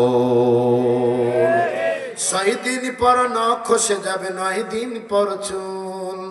কবর গাঘের সামান নিতে কইরো না কেউ ভুল। কবর জায়গা ভালো নয়, কবর জায়গা ভালো নয়। আমল দিয়ে কবর গৃহ সাজিয়ে নিতে হয়। সংগ্রামী ভাইয়ের আমার, আপনাদের দৃষ্টি আকর্ষণ করে বলছি, আমরা আয়াতে চলে যাচ্ছি। তার কারণটা হলো, এখানে আল্লাহর ভয় বিষয় নিয়ে কথা বললে সারা রাত বলা সম্ভব। আলহামদুলিল্লাহ বলে। আল্লাহর ভয় যদি মানুষের কলিজায় জাগ্রত হয়, একটা ছোট্ট একটা ঘটনা বলবো। আল্লাহর নবী, বিশ্ব নবী জনাবে মুহাম্মদুর রাসূলুল্লাহ সাল্লাল্লাহু আলাইহি সাল্লামের হাত ধরে সাহাবায়ে কেরাম যে জীবন পেয়েছিলেন, এই জীবনের মধ্যে ছিল কল্যাণ এবং সফলতা। তার জ্বলন্ত প্রমাণ ভালো করে শোনেন। হযরতে আলী রাদিয়াল্লাহু তাআলা আনহুর শাসন আমলের কথা। হযরতে আলী রাষ্ট্রের কাজ করতেছেন, নিজে একটা রাষ্ট্রের মোমবাতি জ্বালিয়ে। কি বাতি? আরো জোরে বলেন, কি বাতি? মোমবাতি জ্বালিয়ে রাষ্ট্রের কাজ যখন করতেছেন, সঙ্গে সঙ্গে তার এক বন্ধু ভিতরে প্রবেশ করলেন।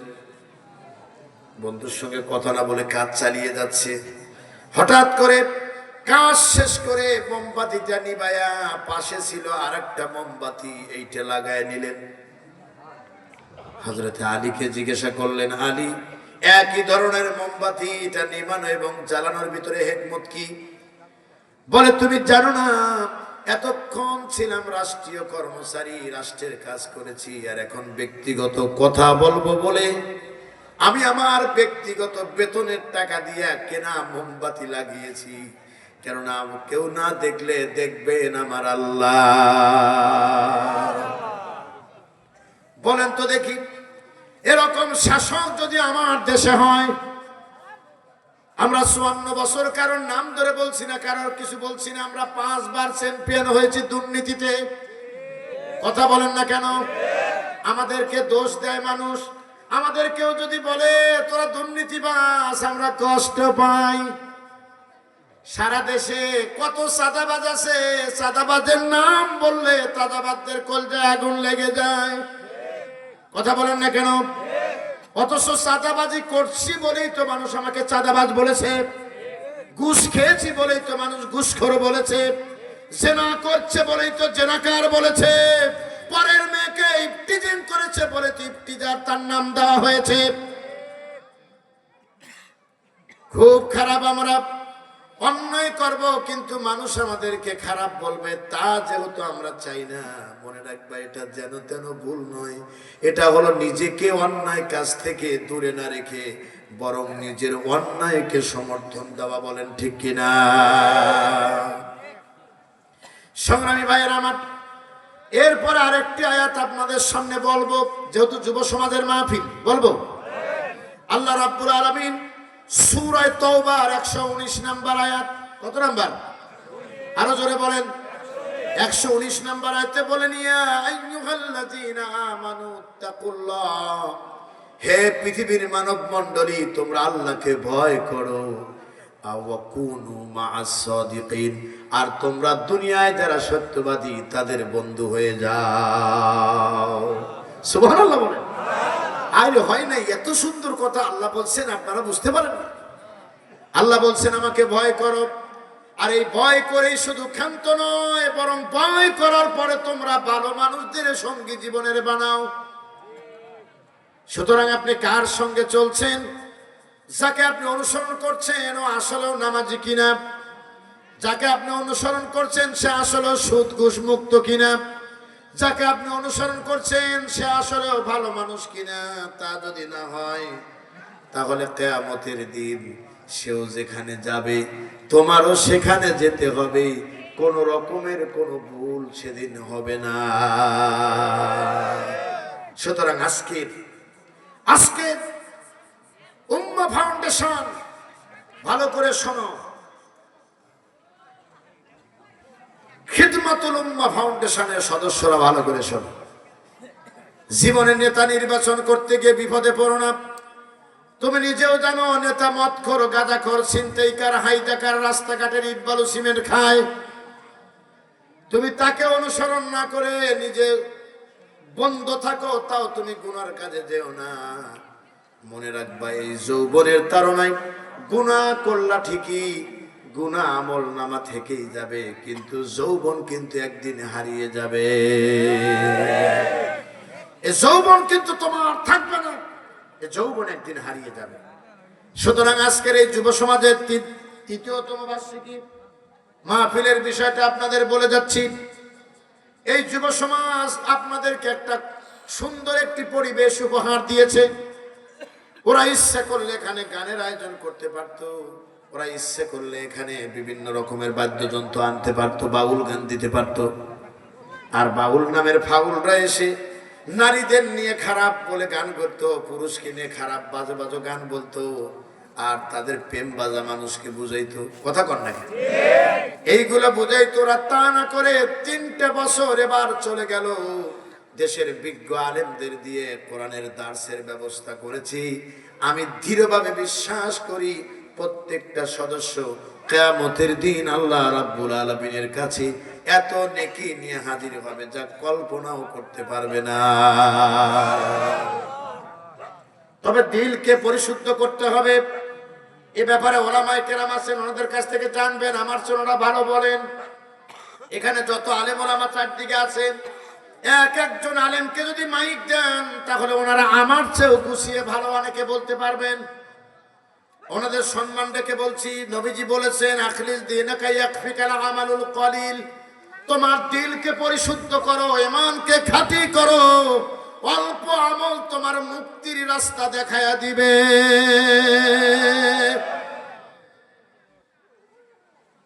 একেবারে দিলকে পরিশুদ্ধ করবেন, একেবারে মন থেকে খালিস দিলে বলবেন, আর বলবেন কুলিন্নি উমিরতু আনা আবুদাল্লাহ মুখলিসান লাহুদ্দিন। হে নবী, আপনি বলে দেন কেবলমাত্র আমি একমাত্র আল্লাহ রাব্বুল আলামিনকেই রাজি খুশির জন্য তার ইবাদত করি, আর কারোর জন্য নয়। একটু আওয়াজ দিয়ে বলেন তো, আমরা কার জন্য ইবাদত করি? নামাজ পড়ি কার জন্য? রোজা করি কার জন্য? হজ করি কার জন্য? যাকাত দেই কার জন্য? বিড়ি খাই কার জন্য? এটাও তো বিড়ি আল্লাহর জন্য খান নাকি? এই বিড়িখোর আপনাদের এলাকায় আছে? অদ্ভুত কিছু বিড়িখোর দেখবেন, ওরা নিজেরা তো খাই, উল্টা বলে প্রতি টানে এক পা দুধের কাজ হয়। শয়তান অবাক হয়ে তাকায় থাকে, হায় হায় হায় হায়, কয় কি? কিছু লোক আছে আবার বিড়ি লাগায় টয়লেটে যায়, বললে ভাই জানান এই জায়গার হেড মুখটা কি? কয় এই জায়গায় বিড়ি টানলে পায়খানা ভালো হয়। মহা বিপদ। সংগ্রামী ভাইয়ের আমার, এ ধরনের কর্মকাণ্ড যারা করে তাদেরকে বলি ভাইজান ভালো হয়ে যান, শয়তানের প্ররোচনায় পড়ে এই কাজগুলো বন্ধ করেন।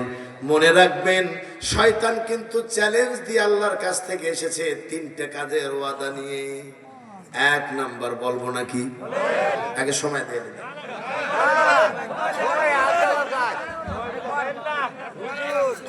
সর্বনাশ, 11:49। আল্লাহু আকবার। ভাই আরে শোনেন, হ্যাঁ বাবা যেদিকে আছে একটু কষ্ট এখানে কষ্ট দিয়ে আপনাকে একটু হ্যাঁ না না, এক দেখ না মানে বাকি ওয়াজ আপনি করেন, লোকজন থেকে যাবে। আপনারা কি খিচুড়ির জন্যই বসে আছেন? আল্লাহু আকবার বলেন। আমার যে আলেম বাইরে বসে থেকে মাঠে শুনতেছে ওয়াজ, ওনারা কি খিচুড়ির জন্য বসে আছে? ওদের খাদ্যের অভাব নাই, ওরা জোরে হাঁটলে মানুষ মনে করে দাওয়াত আছে, আর আস্তে হাঁটলে মনে করে পেট ভরে গেছে। তার কারণে নিয়মত আল্লাহ দিছে। আল্লাহু আকবার কোন। সুতরাং এখানে কোনো বাজে কিছু নাই। ওই যে বলছেন আমাদের এক মাওলানা যে আমাদের মাদ্রাসার দিকে আপনার খেয়াল করা লাগবে না, খেয়াল করিতেই হইবে। তার কারণ আল্লাহর দ্বীন এবং কোরআনের সুন্নাহর ইলম ছাড়া কোনোদিন একটা ভালো মানুষ হওয়া সম্ভব না। আল্লাহু আকবার বলেন। ঠিক আছে, আমি মুরব্বির একটা কথা আসতে বলছিলাম একটা কারণে। মুরব্বি বলেছিলেন বাবা 10 মিনিট করেন, এই 10 মিনিটে আমি রাজি। আল্লাহু আকবার বলেন। এই যে আপনারাও রাজি, এই জন্য 10 মিনিটে একটা কথা বলে বিদায় নেব। আল্লাহ রাব্বুল আলামিন যেন আমাদেরকে আমল করার তৌফিক দেন, বলেন আমিন। শয়তানের পতঙ্গ অনুসরণ করেন না। আল্লাহ কোরআনুল কারীমের সূরা, এই কথা শুনেন, সূরা বাকারা আয়াত নাম্বার 208, আল্লাহ বলছেন, হে ইমানদারেরা উদখুলু ফিস সিলমি কাফা, ইসলামের মধ্যে পরিপূর্ণ অনুসরণ করো। ওয়ালা তাত্তাবিউ খুতুওয়াতিশ শায়তান, আর শয়তানের পদঙ্গ অনুসরণ করো না, কেননা সে হলো তোমাদের প্রকাশ্য শত্রু। সুবহানাল্লাহ বলেন। আহা কি সুন্দর সুবহানাল্লাহ কয় আলাইছে, দেখছেন? আমি দেখলাম অন্যদিকে আসেন কিনা একটু সুবহানাল্লাহ বলুক, দেখলাম আপনারা বলে ফেললেন। সংগ্রামী ভাইয়ের আমার, শয়তান প্রকাশ্য শত্রু। তার কারণ 3 দফা কাজ নিয়ে শয়তান পৃথিবীতে এসেছে। কয় দফা বলবো নাকি? 1 নাম্বার দফা হলো, আল্লাহ যখন শয়তানকে বলল শয়তান আদমকে সিজদা করো, শয়তান আফসোস করে বলেছিল, আল্লাহ আগুনের তৈরি আমি, আমার মাথা থাকে উপর দিকে, আর মাটির তৈরি আদম, তার কাছে কেন আমি আত্মসমর্পণ করব? পারবো না। আল্লাহ ডেকে বললেন, অবশ্যই তোমাকে পারিতেই হইবে। সেই পারা যখন পারলো না, আল্লাহ বলেন, যা তোরে অভিশপ্ত দিলাম, তোরে বিতাড়িত করে দিলাম। আল্লাহ অভিসম্পদ করলেন, বিতাড়িত হলো। যাওয়ার আগে শয়তান বলেছিল, আল্লাহ চলে যাব, তবে 3টা জিনিস তোমার কাছে চাই। বলো বলো কি কি দিতে পারি কিনা বলো। 1 নাম্বার হলো, আল্লাহ তোমার বান্দারা এই পৃথিবীতে থাকবে কিয়ামত পর্যন্ত, আদম নবী থেকে শুরু হবে, এরপরে শেষ নবী পর্যন্ত আসতেই থাকবে। বলেন ঠিক কিনা? এত মানুষের ভিতরে আমার মতো শয়তান আর কয়দিনই বাঁচবো? সুতরাং শয়তানি করবে কে?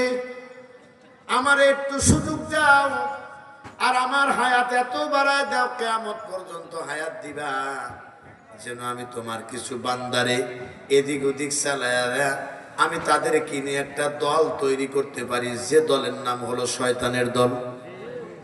কথা বলে না? কে প্রতি লজ্জা করে নাকি? যে দলের নাম হলো শয়তানের দল।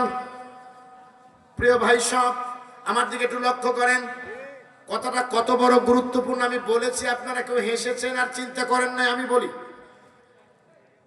আল্লাহর কাছে বলেছে, আল্লাহ এমন একটা দল আমি তৈরি করব যে দল কিয়ামত পর্যন্ত সার্ভিস দিবে।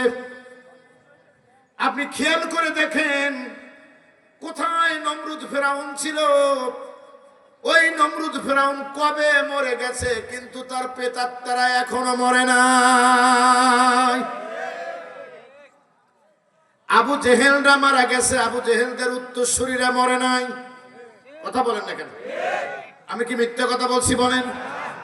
এরপরে আমরা যে 16 বছর স্বৈরাচার দেখলাম, এই স্বৈরাচার হারায় গেছে, কিন্তু আবার কিছু মানুষ স্বৈরাচার হওয়ার জন্য ষড়যন্ত্র চালাচ্ছে। এর মানে হলো তারা মনে করেছে এভাবে দিন যাবে। আল্লাহ বলে, আমি যারে ধরি তারে কেউ ছাড়াতে পারবে না। আমি ধরবো, আমি মারবো, আমি শেষ করে দিব। ওয়ালা ইয়াখাফু উকবাহা, আমার ধরার পরে আবার প্রত্যুত্তর করে কে ধরবে, এই চিন্তা থেকে আমি আল্লাহ মুক্ত। বলেন আল্লাহু আকবার। ঈমান তৈরি করো মুসলমানেরা, সংগ্রামী মুসলমান ভাইয়েরা। শয়তানের আবেদন শুনে আল্লাহ বলে, যা মঞ্জুর করলাম। আল্লাহ রাব্বুল আলামিন ডেকে বললেন, আর কোনো কথা আছে তোমার? বলে, আর একটা হলো 2 নাম্বার। আল্লাহ, এই শয়তানি করতে তো টাকা লাগবে, মাল লাগবে, কথা কর নাকি, খাদ্য লাগবে। জনবল পাইলাম, কিন্তু খাদ্য না থাকলে তো কোনো কর্মী থাকবে না। এখন দেখবেন এমন দল আছে যে দলের মোটর সাইকেলে কোনো তেল নাই, কিছুই নাই, কিছুই দেয় না, তাও বলে নারায়ে তাকবীর, আল্লাহু আকবার। আবার এমন দল আছে টাকা দেয়, তেল দেয়, তবেই বলে আমার নেতা তোমার নেতা, সারা গালি সারা গালি। কথা কয় না?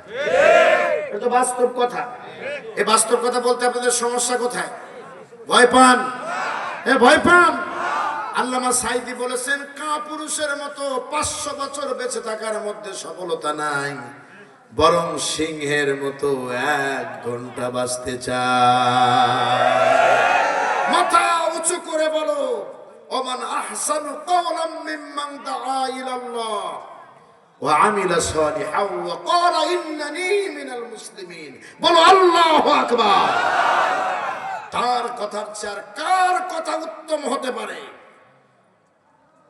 যে লোকটা মানুষদেরকে কল্যাণের পথে ডাকে, আর নিজেও নেকামল করে, আর দিল খুলে প্রশান্ত চিত্রে ডেকে বলে, আমি মুসলমান।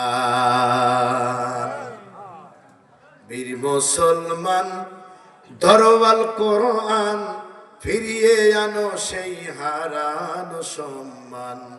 বীর মুসলমান, নারায়ে তাকবীর, নারায়ে তাকবীর। যে আওয়াজ শুনে ওহে মুসলমান, ভয়ে কাঁপিত কাফের বেঈমান। সত্যের সেই তলোয়ার ধরো আর একবার, ঠিক কিনা বলেন? সত্যের সেই তলোয়ার ধরো আর একবার, পাপ বাতিল ভেঙে করোরে চুরমার। বীর মুসলমান, ধরওয়াল কোরআন, ফিরিয়ে আনো সেই হারানো সম্মান। বীর মুসলমান, নারায়ে তাকবীর। শয়তানের 2 নাম্বার চলতেছে, মনে আছে তো?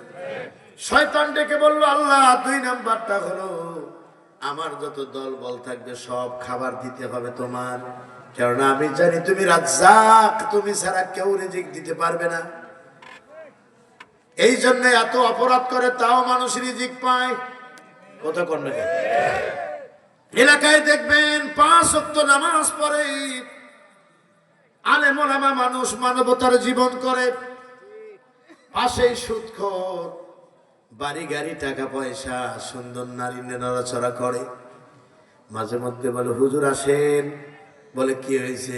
এত আল্লাহ আল্লাহ করেন তাও কেন এত অভাব ছাড়ে না, কারণ কি? নাউজুবিল্লাহ বলেন। সংগ্রামী ভাইয়েরা আমার, আর আমি দৃঢ়ভাবে বিশ্বাস করি ওদের মতো পাপাচারের কাছে যাওয়াও ঠিক নয়। তার কারণটা হলো ওদের কলজায় বোম মারলে একটা আরবি অক্ষর বের হবে না, ওজুর মাসালা জানে না, পবিত্রতার মাসালা জানে না, পেশাব করা দিলে কুলুবের মাসালা জানে না।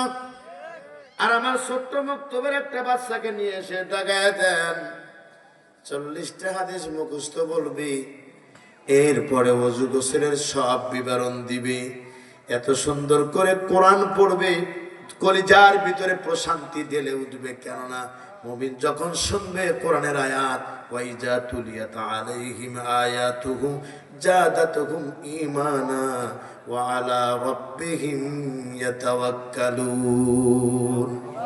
আল্লাহু আকবার। বাড়ি যাব। সংগ্রামী ভাইয়েরা আমার, মুমিনের কলিজার ভিতরে তার প্রেম জাগবে, কোরআন শোনার ভালোবাসা জাগবে। এখন অনেক ছেলে পেলে এসে বসেছো, তোমাদেরকে বলছি, তুমি মুসলমানের সন্তান হয়ে কোরআনের তাফসীর চলছে, আর তুমি আশেপাশে দোকানে গিয়ে তুমি গ্যাদারিং করছো, তুমি মানুষ না অন্য কিছু? তোমার বাবা মাকে আদর্শ শিক্ষা দেয় নাই, তোমার বাবা মাকে নৈতিক শিক্ষা দেয় নাই, তোমার বাবা মা কি ওলামায়ে কেরামের সঙ্গে কি আচরণ করতে হবে তা বলে নাই। তুমি কথা বলো, তোমার সাহস কত বড়? তুমি একবার কি ভেবে দেখেছো এ কোরআন নিয়ে যারা সিনিবিনি খেলেছে তাদের পরিণতি ভালো হয় নাই? আজ হোক কাল হোক অবশ্যই ধরা দিতে হবে, ধরা না দিয়ে কেউ বাঁচতে পারবে না। আল্লাহ পাক ডেকে বলেছেন, ফাইনা তাযহাবুন, যাবা কোথায়? যাওয়ার তো রাস্তা নাই, একটাই রাস্তা, সেটা হলো সোজা হয়ে যাওয়ার রাস্তা। এই রাস্তায় ঢোকার সময় সোজা হয়ে যাও, নসেদ কিন্তু সোজা করে দিবে।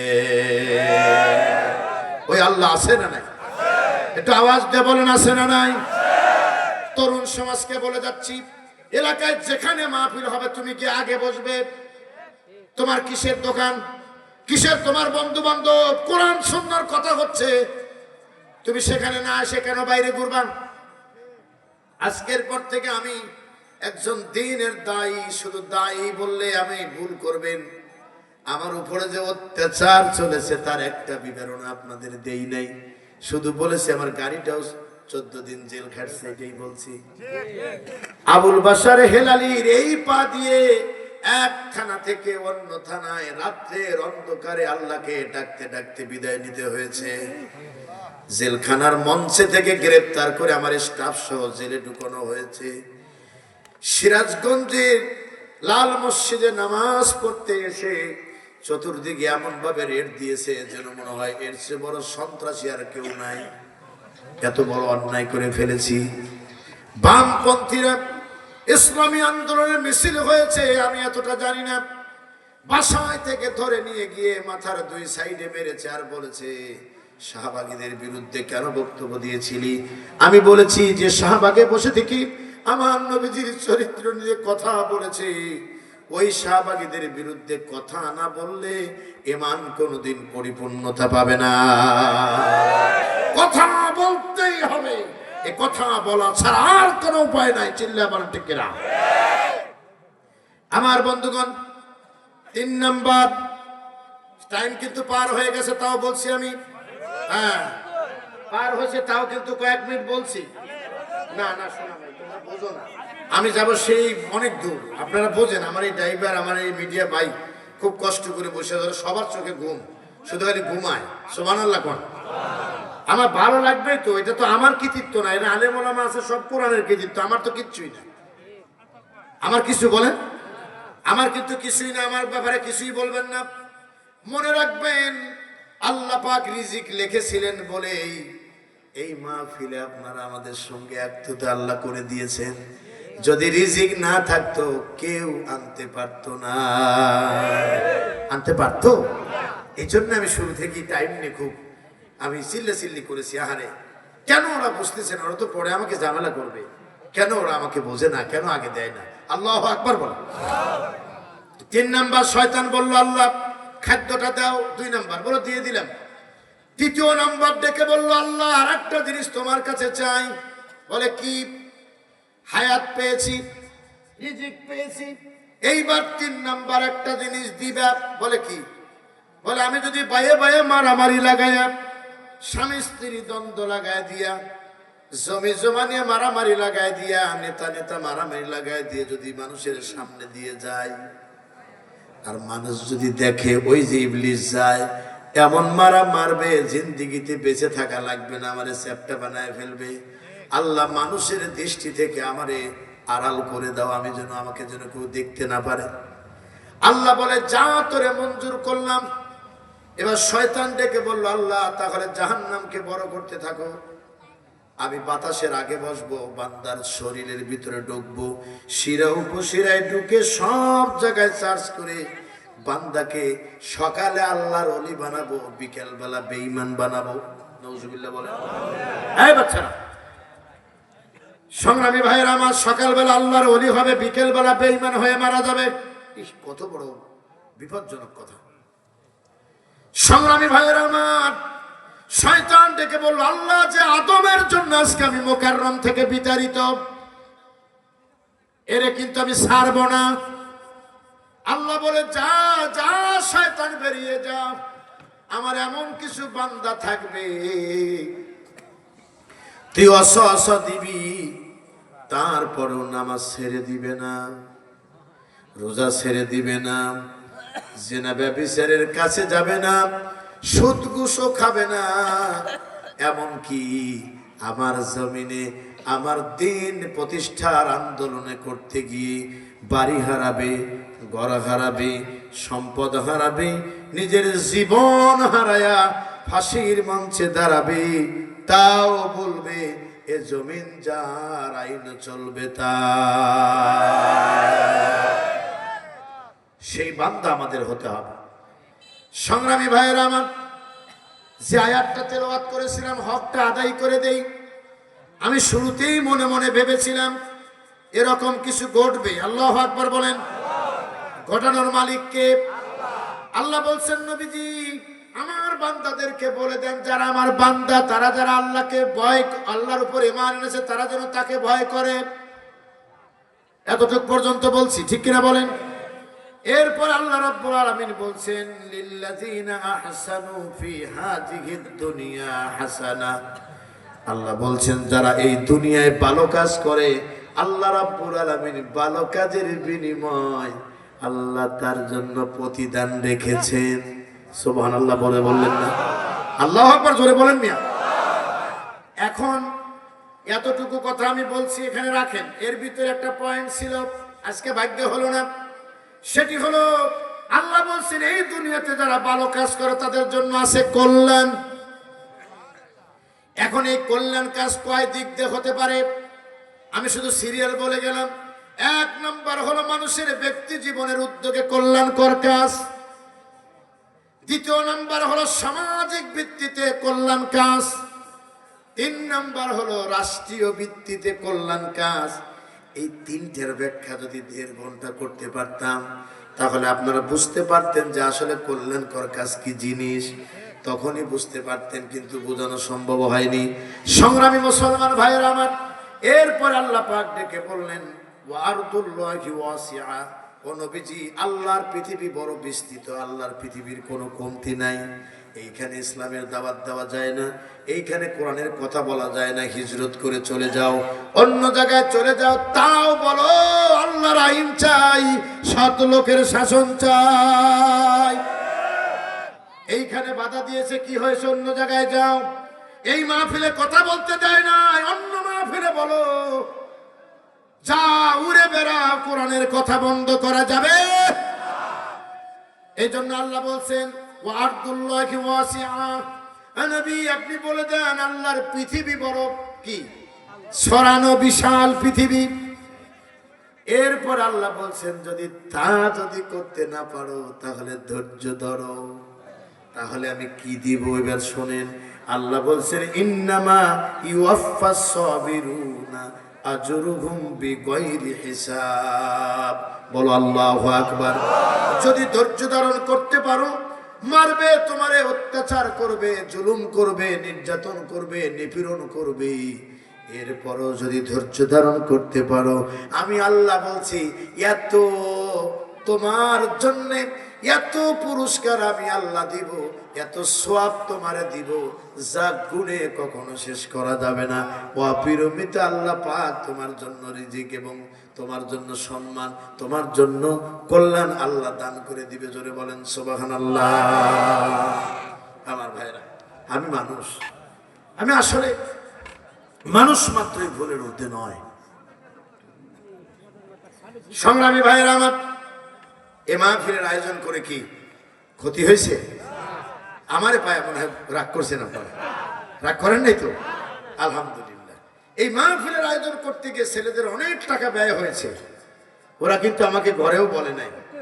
আমাদের উপস্থাপক বললেন যে ছেলেরা একটু রোমান কালেকশন করতে চায়। আচ্ছা, এত সুন্দর একটা আয়োজন কি আমার আপনার মতো একা টাকা দিয়ে করা সম্ভব না? তাহলে আপনারা 50 টাকা, 100 টাকা, 10 টাকা, 20 টাকা এটি আপনারা দিয়ে আল্লাহর কাছে শরীক হয়ে যান। আজকের যত ভালো কাজ হয়েছে, কথা হয়েছে, এর সওয়াব যেন তারা একা না পায়, আমরাও পেতে চাই। ঠিক কিনা বলেন? ইনশাআল্লাহ বলেন। জি জি জি আলহামদুলিল্লাহ, দিয়ে দেন। জি আলহামদুলিল্লাহ, কথা না বাড়াইয়ে আপনারা দিয়ে দেন। আমি বলে দিচ্ছি ভাই। হ্যালো, ভলেন্টিয়াররা রেডি হয়ে যাও। জি আলহামদুলিল্লাহ, ভলেন্টিয়াররা রেডি, আমার মুসল্লিরাও রেডি। আল্লাহু আকবার বলেন। যার যার পকেট থেকে বের করেন তো, আমরা কয়েক মিনিটের মধ্যে ছেড়ে দেবো ইনশাআল্লাহ। ইনশাআল্লাহ বলেন। ভলেন্টিয়াররা মা বোনদের প্যান্ডেলে চলে যাও। ইন্নাল্লাহা মা'আস সাবিরিন।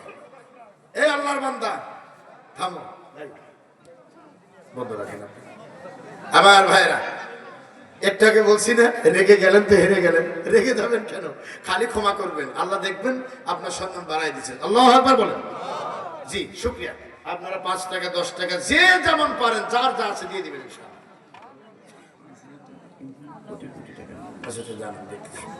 আমার ভাইরা, আজকে সভাপতি সাহেব আমাকে দাওয়াত দেওয়াতে আপনারা খুশি?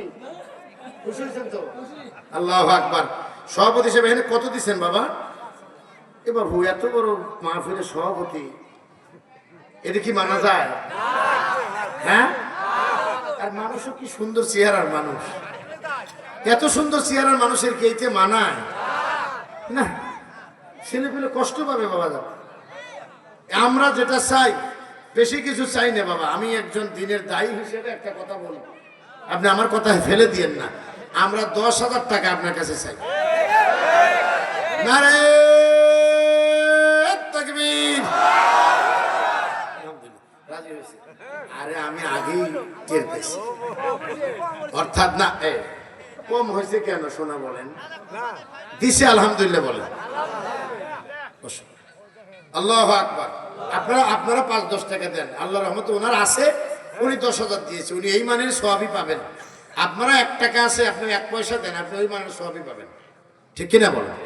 ইনশাআল্লাহ, ইনশাআল্লাহ। জি তাড়াতাড়ি করেন, মা বোনদের ভিতর থেকে কালেকশন করবেন, কালেকশন করে টাকাগুলো জুয়ে দিবেন ইনশাআল্লাহ। আরে খুব চালাক মানুষ আপনাদের এলাকায় ছেলে পেলে। আর কালেকশনের কথা আগে কয়নি যে হুজুর ওয়াজ শেষ করুক পরে বলবো না।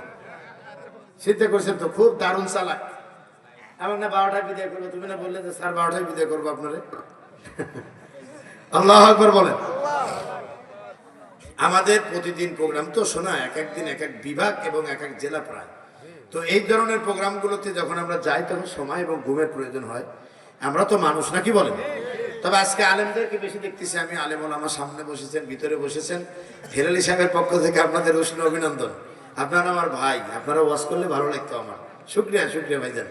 একেবারে হৃদয় থেকে, অন্তর থেকে আপনাদেরকে বিনম্র শ্রদ্ধা এবং সম্মান রইল। আপনারা ভালো থাকুন, যেখানে আছেন আল্লাহ আপনাদের মর্যাদা যেন বাড়িয়ে দেয়। বলেন আমিন। আমি আলেমদেরকে বেশি ভালোবাসি, আমি কখনোই বিতর্ক পছন্দ করি না। আমি আলেম বললাম, আমার ইউটিউবে হাজারো বক্তব্য দেখবেন, আমি কোথাও কোনোদিন কোনো আলেমদেরকে বিষোদাগার করে কোনো বক্তব্য আমি দিই না। তার কারণ এরা হলো জাতির শ্রেষ্ঠ সন্তান। আজ হোক কাল হোক, ইসলাম প্রতিষ্ঠিত হলে আলেমরা যে জাতির শ্রেষ্ঠ সন্তান, এটা প্রমাণ করে দেবো আমরা ইনশাআল্লাহ। ইনশাআল্লাহ বলেন ইনশাআল্লাহ।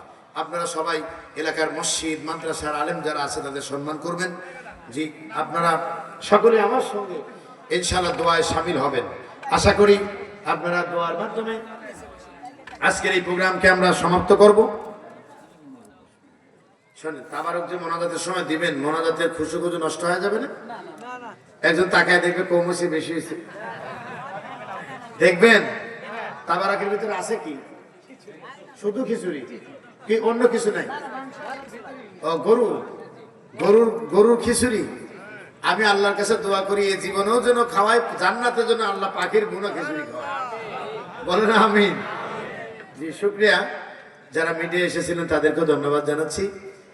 আমার প্রিয় ভাই ফিরোজ ভাইয়ের জন্য দোয়া করবেন। দীর্ঘদিন আবুল কালাম আজাদ বাশার ভাইয়ের সঙ্গে ছিলেন, আমার অত্যন্ত কাছের একজন মানুষ মহান আবুল কালাম আজাদ বাশার, আমার প্রিয় ভাই সেখানে ছিলেন, এখন আমার সঙ্গে আছেন।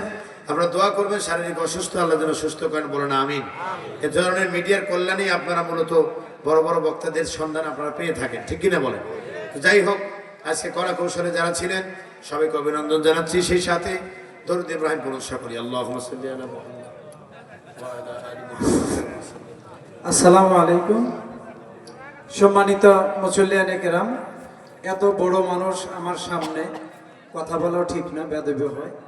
তবে আমি ওনার কাছ থেকে 1 মিনিট চেয়ে নিচ্ছি যে আপনারা এই গভীর রাত, কনকনে ঠান্ডা শীতের মধ্যে আপনারা যে আমাদের এই ছোট্ট আয়োজন, আমরা ছোট মানুষ, আপনাদের যে একটু আয়োজন করতে পেরেছি ইসলামী দাওয়াতের জন্য, এর জন্য আমরা এই কমিটির পক্ষ থেকে সবাইকে ধন্যবাদ।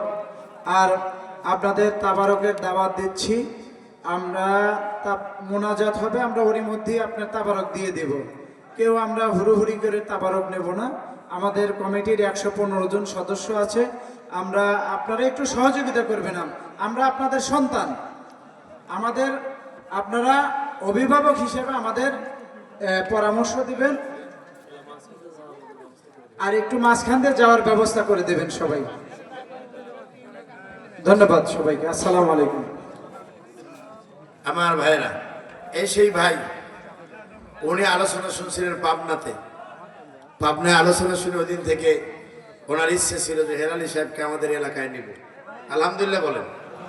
পাবনায় মাদ্রাসায় শিক্ষকের সঙ্গে যোগাযোগ করে এই মাহফিলের ডেটের আয়োজন করেছিলেন উনি। ওনার জন্য দোয়া করবেন নাকি? ইনশাআল্লাহ ইনশাআল্লাহ। শুকরিয়া ভাই। জি, রেডি তো ইনশাআল্লাহ? জি, রেডি তো ইনশাআল্লাহ?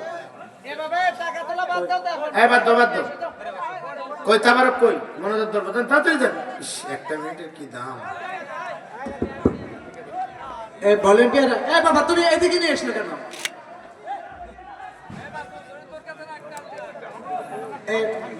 সুলতান, আজরাইলে খায় না ঘুষ, শোনরে ওহ মানুষ।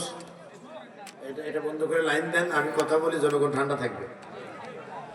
আজরাইলে খায় না ঘুষ, শোনরে ওহ মানুষ, কি হবে কালো টাকার পাহাড় গড়িয়া, এসো খালি যাইবা খালি 3 টুকরা কাপড় লইয়া।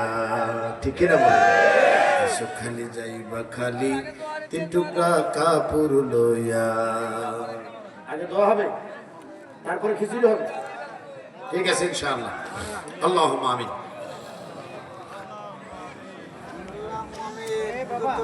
ربنا ظلمنا أنفسنا وإن لم تغفر لنا وترحمنا لنكونن من الخاسرين. قرن سبي ربنا ظلمنا أنفسنا وإن لم تغفر لنا وترحمنا لنكونن من الخاسرين. رب العالمين কোরআনুল কারীমের মাহফিলে মালতীনগর মধ্যপাড়া যুব কল্যাণ যুব সমাজ কর্তৃক আয়োজিত খিদমাতুল উম্মাহ ফাউন্ডেশনের উদ্যোগে আয়োজিত 3য় বার্ষিকী কোরআনুল কারীমের মাহফিলে রাত 12টা পেরিয়ে গেছে। আল্লাহ, এলাকার হাজারো মুসলমান নরনারী নিয়া আমি গুনাহগার কোরআনুল কারীম থেকে সংক্ষিপ্ত কথা বলেছি। ভুল ত্রুটি ক্ষমা করে দাও। এর জানে কি হয় আমাদের একান্ত প্রিয় নবী শাফায়েতে যিনি আমাদের একান্ত কান্ডারি বিশ্ব নবীর রূহ মোবারকে হাতিয়ে টুকুন পৌঁছায় দাও। তামাম পৃথিবীর মাটির নিচে যত মুমিন মুমিনাত ঘুমিয়ে গেলেন তেনাদের প্রত্যেকের কবরে সওয়াব পৌঁছায় দাও। আয় আল্লাহ তাআলা, এইভাবে যখন দোয়া করতেছিলাম হঠাৎ করে মার কথা মনে পড়েছে, বাবার কথা মনে পড়েছে। রব্বুল আলামিন, ওই বাবা মা যারা হারিয়ে ফেলেছি, বাবা মার কবরে যদি আযাব হয়, আযাবুল কবর মাফ করে কবরগুলো জান্নাতের বাগান বানায় দাও। আয় আল্লাহ তাআলা, যাদের বাবা মা বেঁচে আছে হায়াত বাড়ায়া দাও, প্রাণ ভরে ভরে আব্বা আম্মার খেদমতের তৌফিক দিয়ে দাও আল্লাহ।